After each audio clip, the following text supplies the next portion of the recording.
最近愛車のハイエースがエンジンかけた時にキリキリキリキリキリキリキリキリカタカタカタキリキリキリと通してて、原因を探ってみたところ、犯人はこいつでした。見えますこれ。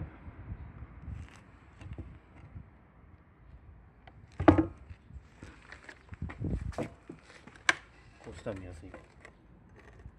超割れてる。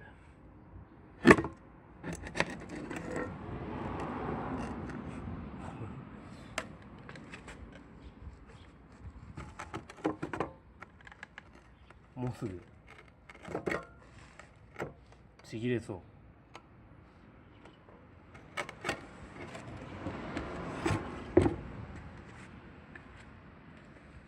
ちなみにこの根元とかも結構おいおいおい、まあ、ちょっと錆びてるなっていうのはちょっとこの先っぽ見て思ってたんですけど、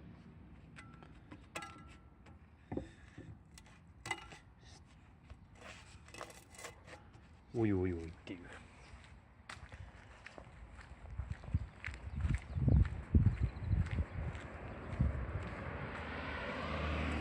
こうやって見てなんか錆びてるなと思って、でここら辺を足でこうやって押さえたら音が止まったんで潜って見てみると折れてました。これ今中古のやつ買いました。ボルトは無駄にステンレスにしてみました。こいつは結構綺麗だったんで、まあもう交換することがありませんようにとお祈りしておきます。キリキリ音が鳴ってきたなと思ったら